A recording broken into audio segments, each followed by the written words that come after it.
Hello students, welcome back in a new video. तो बेटा last video में हमने सेल के अंदर डिटेल्स में जाने की कोशिश की थी। मतलब छोटी छोटी डिटेल्स को केवल टच किया था, उनको डिटेल में एक्सप्लेन नहीं किया, केवल टच किया था।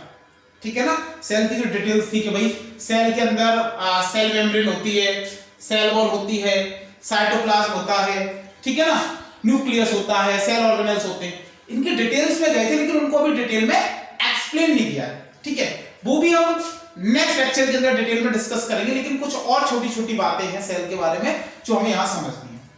अब वो क्या बात है उसको समझते हैं पहले कि जो बेटा सेल्स होती हैं वो शेप के बेसिस पे, साइज के बेसिस पे, एक्टिविटीज के बेसिस पे डिफरेंट डिफरेंट हो सकती है। Cells greatly differ on the basis of shape, size and activities. यानी अलग अलग शेप की सेल मिल जाएगी, अलग अलग साइज की सेल मिल जाएंगी, अलग अलग एक्टिविटीज करने वाली आपको सेल मिल जाएगी। That's a very important line. Cells greatly differ in size, shape and activities. Cells greatly differ in size, shape and activities. Okay ji, यानी अलग अलग साइज की हो सकती हैं, अलग अलग शेप की हो सकती हैं, अलग अलग एक्टिविटीज की हो सकती हैं। पहले अपन साइज की बात कर लेते हैं। पहले किसकी बात कर लेते हैं? साइज की। तो देखो बेटा यहां पे ना अपने को थोड़ा ध्यान से समझनी है चीजें, थोड़ा सा ध्यान से समझना। क्यों वो मैं क्यों कह रहा हूं, इस चीज को समझने की कोशिश करना कि एनसीईआरटी जो डेटा देती है ना वो बड़ा ऐसा वो कहते हैं ना थोड़ा सा डिस्ट्रैक्टिंग टाइप का होता है, बच्चा थोड़ा कंफ्यूज हो जाता है। जैसे इसमें ना एक छोटा सा पॉइंट दिया हुआ है कि द स्मॉलेस्ट सेल, जो स्मॉलेस्ट सेल होती है हमारे पास में, स्मॉलेस्ट सेल वो है माइकोप्लाज्मा। माइकोप्लाज्मा, और इसकी जगह आप पीपीएलओ भी लिख सकते हैं। पीपीएलओ बात एक ही होगी, ठीक है ना, इंटरचेंजेबली यूज कर सकते हैं। PPLO pleuropneumonia like organism. अभी डिटेल में पढ़ना है सारा कुछ, इसको पूरा ये माइकोप्लाज्मा को डिटेल में पढ़ेंगे। Joker of the plant kingdom बोलते हैं इसको। क्या बोलते हैं? Joker of the plant kingdom. तो इसको बड़े डिटेल में पढ़ना अभी, लेकिन फिलहाल समझने की कोशिश करो। स्मॉलेस्ट सेल कौन सी हमारे पास? माइकोप्लाज्मा या पीपीएलओ। कौन सी है? PPLO, pleuropneumonia like organism. अच्छा भाई, तो कितना है इसका साइज? तो एनसीईआरटी एक जगह तो लिखती है कि भाई माइकोप्लाज्मा सबसे छोटी है और उसकी जो साइज है वो कितनी है हमारे पास में, ऊपर समझा रहा हूं देखो इधर, 0.3 माइक्रोमीटर। 0.3 माइक्रोमीटर, या फिर अपन क्या बोल सकते हैं, 0.3 माइक्रोन है। 0.3 माइक्रोन एक जगह को ये लिखते हैं। और एक जगह इनका डायग्राम देते हुए, पीपीएलओ का डायग्राम देते हुए वहां लिखती है 0.1 माइक्रोमीटर।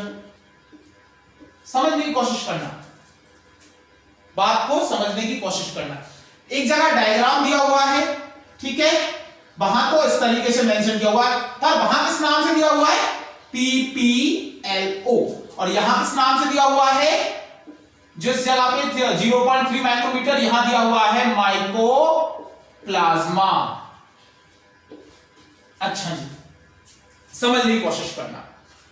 अगर समझने की कोशिश करना इस बात को, अगर आपको सीधा सीधा पीपीएलओ पूछे और साइड में ऐसा कभी कंफ्यूज करेगा नहीं, दोनों कभी ऑप्शन में एक साथ आएंगे नहीं। अगर आ जाए तो क्या करना है? डायरेक्टली पीपीएलओ पूछे और दोनों ऑप्शन आ जाए तो इसको प्रायोरिटी दो, पहली प्रायोरिटी से, और सेकंड प्रायोरिटी किसे दोगे? इसे दोगे। पीपीएलओ का आ जाता है सीधा, माइकोप्लाज्मा का आ जाता है सीधा, तो पहली प्रायोरिटी किसको दोगे? इसे दोगे, और दूसरी प्रायोरिटी इसे दोगे। फिर समझ लो बात को आराम से, क्योंकि एनसीईआरटी में तो यही लिखा हुआ है। और अगर माइकोप्लाज्मा समझने की कोशिश करना, दोबारा समझाता हूं, इसको थोड़ा सा समझने की कोशिश करना। देखो एरोस हटा के मैं एक बार और समझाता हूं इस बात को।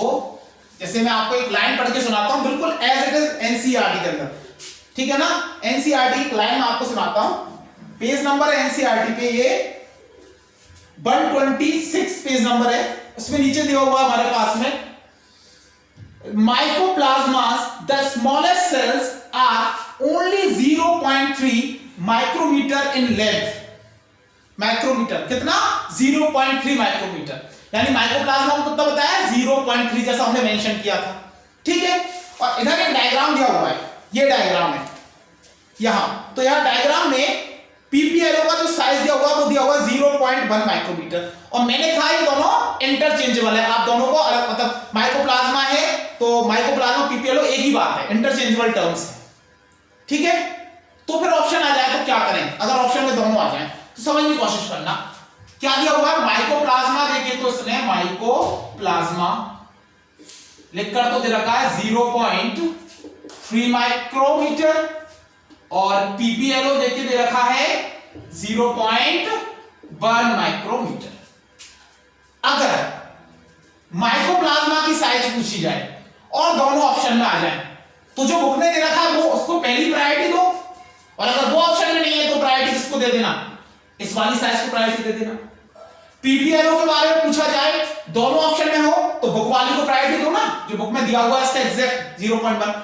ठीक है, अगर ये दोनों आ जाए ऑप्शन में पीपीएलओ के लिए तो किसको प्रायोरिटी दो? 0.1 को। ठीक है, किसको दो? 0.1 को। और अगर ये नहीं है ऑप्शन में तो किसको दे दो? इस वाले को दे दो। इस तरीके से तो हम डायग्राम में सारे पढ़ी, मैंने कहा था ना डायग्राम इसलिए पढ़ना जरूरी होता है डायग्राम्स को। तो इसकी साइज में यहां पे लिख देता हूं, यहां मैंने लिख दिया आपको 0.3 माइक्रोन। कितना लिख दिया? 0.3 माइक्रोन। एक ही लिख देते हैं फिलहाल तो 0.3 माइक्रोमीटर। ठीक है, अभी तो एक ही लिख देते हैं, बाकी डायग्राम से भी आपको पढ़ लेना है। वीडियो तो आप देखोगे, इसमें सारी डिटेल्स आपके सामने होंगी। अच्छा भाई, आगे बात करें तो एक चीज और दी हुई है हमारे पास डायग्राम के अंदर। ठीक है, अगर कोई आपसे पूछे स्मॉलेस्ट सेल की बात करी तो ये हो गई हमारे पास। ठीक है, स्मॉलेस्ट लिविंग ऑर्गेनिज्म की भी बात करें, स्मॉलेस्ट लिविंग ऑर्गेनिज्म तो भी यही होगा, स्मॉलेस्ट सेल और स्मॉलेस्ट लिविंग ऑर्गेनिज्म भी, लिविंग ऑर्गेनिज्म भी यही हो जाएगा। कौन? यही माइकोप्लाज्मा या पीपीएलओ, माइकोप्लाज्मा या पीपीएलओ। लेकिन स्मॉलेस्ट ऑर्गेनिज्म कह दे कोई, स्मॉलेस्ट ऑर्गेनिज्म, केवल ऑर्गेनिज्म, ये नहीं बताया आपको लिविंग है नॉन लिविंग है क्या है। ठीक है, आपसे कहा जाए स्मॉलेस्ट ऑर्गेनिज्म तो ऐसा तो आपको एक ही बताया था मैंने, वायरस, याद होगा आपको कि वायरस ऑर्गेनिज्म तो है पर लिविंग ऑर्गेनिज्म नहीं है और नॉन लिविंग भी नहीं है, जस्ट ऑर्गेनिज्म है, नॉन सेलुलर, बिना सेल वाला ऑर्गेनिज्म है। तो स्मॉलेस्ट ऑर्गेनिज्म क्या बात आ जाए तो आपका आंसर होगा वायरस, और इसकी साइज कितनी होती है?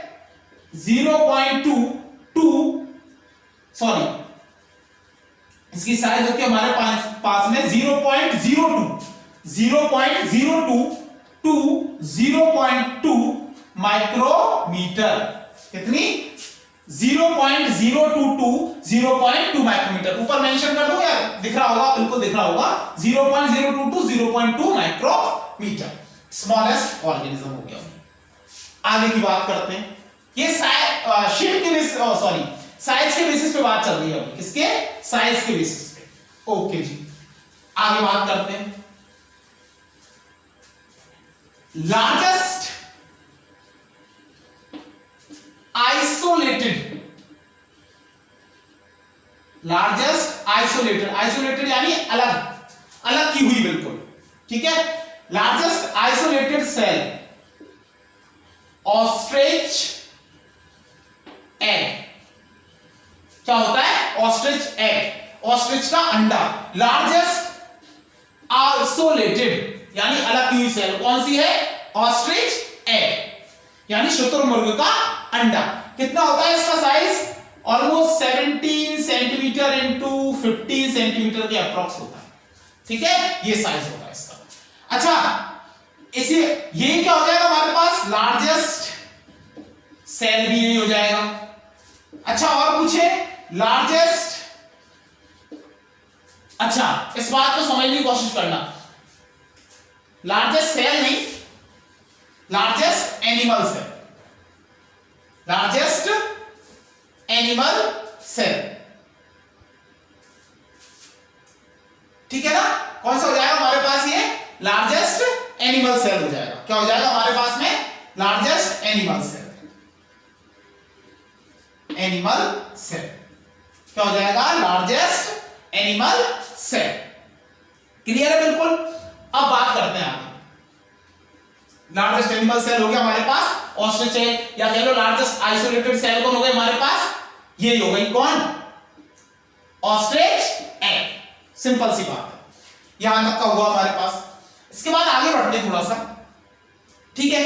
एक क्वेश्चन ये भी वेरी इंपॉर्टेंट, ध्यान रखना, बहुत इंपॉर्टेंट है क्वेश्चन। अच्छा जी, आगे बढ़ते हैं।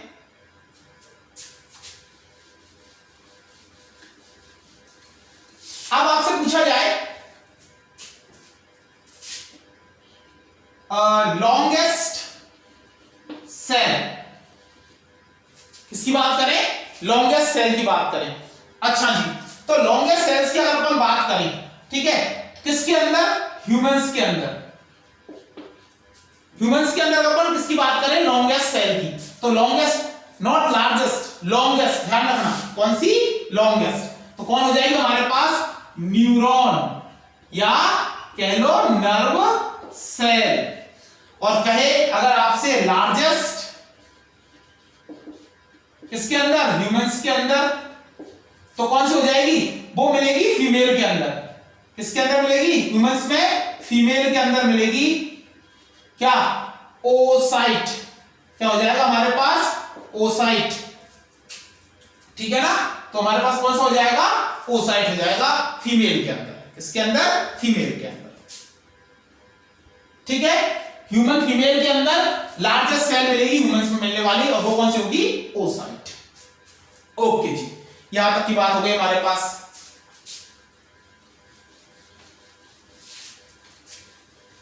तो ये थोड़ा साइज से रिलेटेड कुछ अपनी छोटी मोटी बातें हमने कर ली। अब शेप की बात करें, cells greatly differ in shape also. ठीक है, शेप में भी वो बहुत ज्यादा डिफर कर सकती हैं। ठीक है, अब किसके अकॉर्डिंग होगी ये चीज, ये हो गया उनकी जो शेप डिफर होती है वो किसके बेसिस पे होती है, जो फंक्शन वो परफॉर्म करते हैं। यानी किसी फंक्शन को परफॉर्म करने के लिए उनको ऐसी शेप की जरूरत होती है। इस बात को मैं भी समझाऊंगा। तो cells greatly differ in shape, ठीक है ना, according to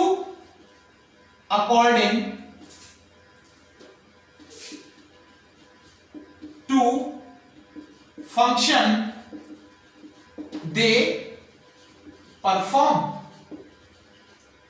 ठीक है, जो फंक्शन परफॉर्म कर सकती हैं, दे कैन परफॉर्म करती हैं। They can be disc shape, एक डिस्क जो होती है डिस्क जैसी शेप हो सकती है उसकी, पॉलीगोनल हो सकती है, ठीक है, कॉलमनर हो सकती है, क्यूबॉइड हो सकती है, क्यूबॉइडल शेप, थ्रेड लाइक हो सकती है, एंड इरेगुलर शेप भी हो सकती है, इरेगुलर, जैसे अमीबा होता है ना हमारे पास में, अमीबा इरेगुलर शेप होती है, WBCs, ठीक है, इरेगुलर शेप होती है। ओके जी, तो they can be disc shape, polygonal, columnar, cuboidal, thread like और इवन इरेगुलर। एक एक स्टेटमेंट काम का होता है बेटा, ध्यान रखना, सब इंपॉर्टेंट है एक एक चीज। और सारी एनसीईआरटी की एक सिंगल लाइन भी आप मिस करते हो, मतलब आप ये मान के चलो आपने जोखिम उठा लिया एग्जाम के लिए, ध्यान रखना। और वो भी गलत, प्लांट, वो कहते हैं ना प्लांट रिस्क नहीं है, ये अनप्लांट रिस्क होगी और ये आपके लिए नुकसानदायक साबित होगी लास्ट में। तो इसलिए हमको एक एक लाइन को क्या करना है, एनसीईआरटी को स्टडी करना है, वो भी बहुत ढंग से, तरीके के साथ में। अच्छा, यहां तक की बात हो गई। कैसे बात करें भाई, कैसे ऐसा कैसे कह रहे हो सर आप, कैसे होता है, ये सारी चीजें कैसे हैं। आपको इतना बताया कि भाई हमारी बॉडी के अंदर बहुत सारे न्यूरॉन्स हैं, और वो न्यूरॉन्स क्या कर रहे हैं, एक सेकंड माइक एडजस्ट कर देता हूं मैं।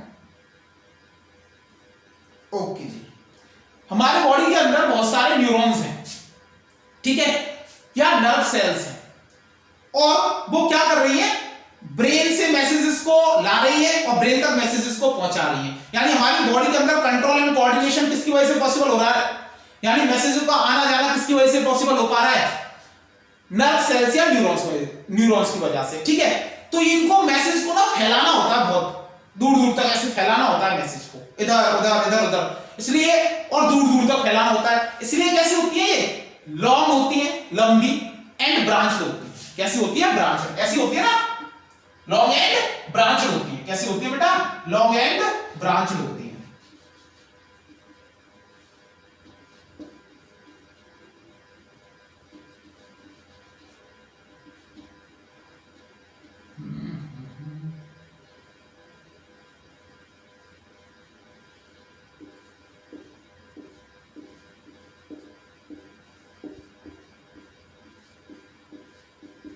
ऐसे करके लॉन्ग एंड ब्रांच होती है। कौन, लॉन्ग एंड ब्रांच, कौन, नर्व सेल, नर्व सेल, ठीक है जी। अब बात करें जैसे अमीबा की बात कर लेते हैं। अमीबा की बात करें तो अमीबा में क्या सिस्टम रहता है, अमीबा की शेप देखिए आपने, ऐसी इररेगुलर, कैसी भी शेप हो सकती है उसकी, इररेगुलर शेप होती है। कैसी होती है, इररेगुलर। क्यों, क्योंकि वो क्या बनाता है, कोई भी मान के चलो उसको अपना न्यूट्रिशन करना है, और न्यूट्रिशन के लिए उसको खाने की जरूरत तो पड़ेगी, और उसको जैसे उसका खाना नजर आता है उधर क्या बना लेता है, शूडोपोडिया बना लेता है। क्या बना लेता है, शूडोपोडिया बना लेता है उधर, उसको ऐसे पकड़ने के लिए, और अल्टीमेटली उसको अंदर ले लेता है। और चलने के लिए भी वो किसका यूज करता है, शूडोपोडिया, फॉल्स फीट, नकली पैरों का। ये कैसे बनता है, इसके अंदर साइटोप्लाज्मिक स्ट्रीमिंग होती है, इनका साइटोप्लाज्म एक साइड में झटका लगता है, साइटोप्लाज्म को एक साइड में बहने लग जाता है, वहीं पे क्या बन जाते हैं, शूडोपोडिया या फॉल्स फीट। इसी से खाना पकड़ते हैं और इसी से ये मूव करते हैं, तो बार बार अपनी शेप बदलते रहते हैं, ठीक है। ऐसी इरेगुलर शेप किसके अंदर देखने को मिलती है, डब्ल्यूबीसीज के अंदर। किसके अंदर देखने को मिलती है, डब्ल्यूबीसीज के अंदर। किसके अंदर, क्योंकि डब्ल्यूबीसीज की भी कोई फिक्स शेप नहीं होती, अमीबॉइड शेप होना, इसीलिए तो मैंने आपको अमीबा समझाया पहले। अमीबॉइड शेप होने का मतलब इररेगुलर शेप होना, तो इसकी भी हमारे पास में इररेगुलर शेप होती है। किसकी, डब्ल्यूबीसीज की। कैसी भी इररेगुलर शेप हो सकती है उसकी, ठीक है, कैसी भी एक इररेगुलर शेप हो सकती है उसकी, ठीक। ऐसे करके बहुत सारे तरीके की डब्ल्यूबीसीज होती है हमारे पास में, वो अपन डिटेल से पढ़ेंगे जब आपको ब्लड टॉपिक पढ़ाया जाएगा, ठीक है। तो डब्ल्यूबीसीज की बात हो गई, तो कैसी होती है ये, अमीबॉइड होती है, इररेगुलर शेप की होती है डब्ल्यूबीसीज, ठीक है। और भी अपन के पास में एनसीईआरटी के अंदर एक डायग्राम दिया हुआ है, उसमें सबको बताया हुआ है। ऐसे मैं आपको बात बताऊं आरबीसीज की। आरबीसीज कैसी होती है, राउंड एंड बाइकॉन्केव। कैसी होती है, राउंड एंड बाइकॉन्केव। समझने की कोशिश करना, जैसे इसको मैं ऐसे समझाता हूं आप लोगों को समझना।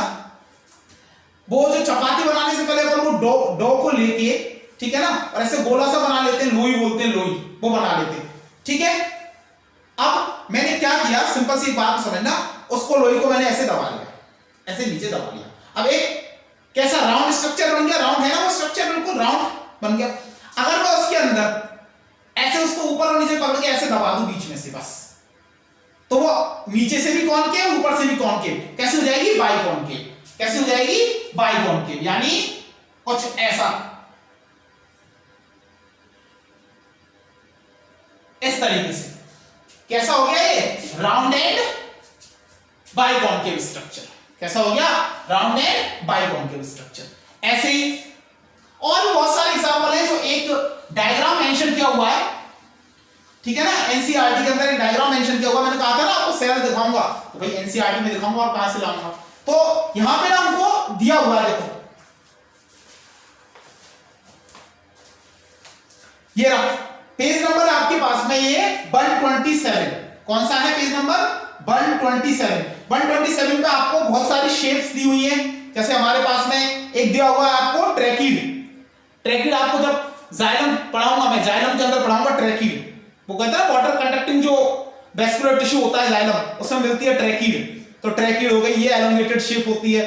ये हमारे पास है मीजोफिल सेल्स, पत्तियों में मिलती है, यहां पे पता है क्या होती है, फोटोसिंथेसिस होती है, इनके अंदर क्लोरोप्लास्ट मिलता है मेसोफिल सेल्स में, ठीक है ना, और यहां पे क्या होती है, फोटोसिंथेसिस होती है। तो मेसोफिल सेल्स कैसी हो जाएंगी हमारे पास में, ओवल शेप्ड की राउंड शेप्ड, ठीक है ना, Oval shaped and round shaped. और बात करें कॉलमनर मिल जाती है अपन के पास में, कॉलमनर वाली मिल जाती है, तो ये डायग्राम आपको देख लेना, कॉलमनर यानी ऐसे कॉलम जैसी, देखो ऐसे दिखा देता हूं, कॉलम वाला ऐसे ऐसे कॉलम होता है ना, कॉलमनर एपिथेलियम, कॉलमनर एपिथेलियम होता है, देखो ऐसे कॉलमनर एपिथेलियम, ठीक है, कॉलमनर एपिथेलियम हो गया। तो इस तरीके से अलग अलग शेप है, ये आप खुद एनसीईआरटी का ये पेज आप जरूर पढ़ोगे, ठीक है ना, पेज नंबर है आपके पास में, एनसीईआरटी तो वैसे आपको कंप्लीट पढ़नी है, तो जैसे पेज नंबर अपन पास 127 पे डायग्राम्स इंपॉर्टेंट है, इनकी शेप भी, इनके डायग्राम्स भी, इनकी शेप कैसी है क्या है वो भी सब इंपॉर्टेंट है, ध्यान रखना। तो ये यहां तक की बात हमारी हो जाती है। अच्छा, हम शेप जब साइज पढ़ रहे थे तो साइज में हमने थोड़ा जल्दी उसको साइज को क्विट कर दिया, एक छोटा सा उसके अंदर अपन से मिस हो गया शायद, बैक्टीरिया वो समझाते समझाते फ्लो में शायद अपन आगे निकल गए। एक जो टिपिकल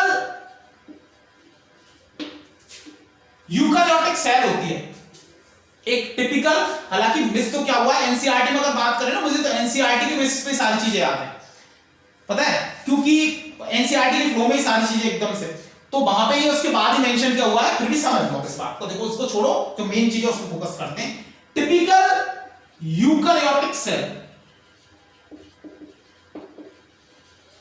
टिपिकल यूकारियोटिक सेल की जो साइज होती है वो होती है हमारे पास में 10। तो बैक्टीरियल सेल के बारे में बात करनी है, typical bacterial cell, typical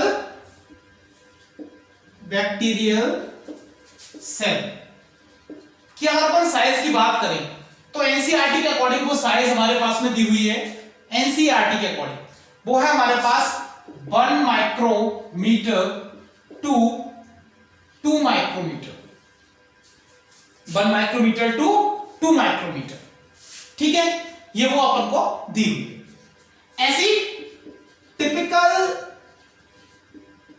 eukaryotic cell कितना है, इसका जस्ट 10 टाइम्स कर दो, 10 माइक्रोमीटर टू 20 माइक्रोमीटर। अच्छा, कैसा, ये दोनों को तो ऐसे लिखा है जैसे ये प्रोकैरियोटिक सेल की बात हो रही हो, तो बेटा बैक्टीरियल सेल कौन सी सेल है, प्रोकैरियोटिक सेल, और प्रोकैरियोट्स का तो ये सोल मेंबर है, मेन मेंबर तो कौन होता है, बैक्टीरिया ही तो होता है, मेन मेंबर तो कौन होता है, बैक्टीरिया, ठीक है। तो ये टिपिकल बैक्टीरियल सेल कह लो या टिपिकल प्रोकैरियोटिक सेल कह लो, एनसीईआरटी के अकॉर्डिंग ये क्या दिया हुआ है, इतना दिया हुआ है, ठीक है। पर एनसीईआरटी में एक जगह बैक्टीरियल जो सेल है, बैक्टीरियल सेल could be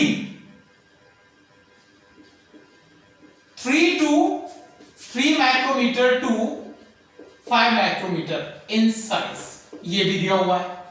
आप समझने की कोशिश करना, बड़ा गजब का सिस्टम है, समझने की कोशिश करना बात को कि क्या कहना चाह रहे हैं तुम। ये भी दिया हुआ है, ये भी दिया हुआ है हमारे पास। अब एक होता है टिपिकल, यानी जो जनरल जो है हमारे पास में, जनरली वो इतना होता है 1 माइक्रोमीटर टू 2 माइक्रोमीटर, लेकिन वो हमारे पास में यहां से यहां तक भी हो सकते हैं, 3 to 5 वो पहुंच सकते हैं, ठीक है ना, 3 to 5 भी वो हो सकते हैं। अब बात को थोड़ा सा पकड़ने की कोशिश करना, वो आपसे सीधा ही पूछेगा टिपिकल बैक्टीरियल सेल ये रहा, कितनी से कितनी हो सकती है हमारे पास में, ये इतनी से इतनी। अच्छा, बात को समझने की कोशिश करना, टिपिकल बैक्टीरियल सेल पूछा जाए कितने साइज की होती है, और टिपिकल प्रोकैरियोटिक सेल पूछा जाए, दोनों ऑप्शन में आ जाए, दोनों ऑप्शन में आ जाए, क्या करके आओगे ये, और अगर ये नहीं ऑप्शन में तो ये, सिंपल सी बात है। अच्छा, ये दोनों में से कोई ऑप्शन में ना हो तो एक रेंज और आजकल चल रही है जो क्वेश्चंस में आ जाती है काम, 0.2 micrometer to 2.5 micrometer, 0.2 micrometer to 2.5 micrometer करके, ये भी आजकल एक रेंज इसकी चल रही है, ऑप्शंस में आ जाता है कभी, और इसके लिए क्या आ जाता है टिपिकल यूकेरियोटिक सेल के लिए 25 माइक्रोमीटर बताया जाता है 25 माइक्रोमीटर। ये इनकी साइज की बात कंप्लीट होती है हमारे पास में, और शेप और साइज सब कंप्लीट हो गया। अब नेक्स्ट वीडियो के अंदर अपन एक क्विज सॉल्व करवाएंगे, बोर्ड पे ही सारा कुछ सॉल्व करवाएंगे। वैसे हमारे पास में वो तो है नहीं कि एक बटन दबाया और क्विज खुल गई वगैरह, लेकिन वो कम से कम टाइम में ज्यादा से ज्यादा क्वेश्चन सॉल्व करने के लिए मैंने एक मेथड निकाला हुआ, उस मेथड से अपन ज्यादा से ज्यादा क्वेश्चन सॉल्व करेंगे, वो भी कम से कम टाइम की वीडियो के अंदर, ठीक है ना। और मैं समझाऊंगा कि किस तरीके के क्वेश्चंस आते हैं, कैसे उनको सॉल्व करना होता है, सारा कुछ। बस आप लोगों को एक सिंपल सा काम करना है बेटा, एक चीज ध्यान रखना, कंटिन्यूअस वीडियोस आपको अवेलेबल होंगी।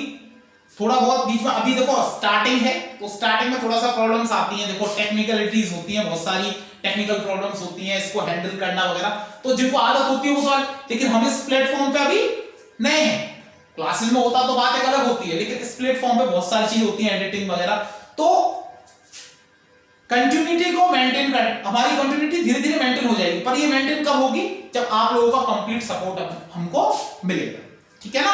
तो सपोर्ट का मतलब आप लोग जानते हो, ज्यादा से ज्यादा चैनल की ग्रोथ होगी, ठीक है, उसमें आपका भी बेनिफिट है और हमारा भी, ठीक है।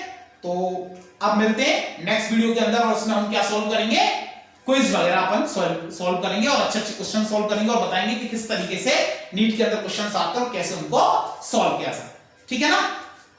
Thank you so much.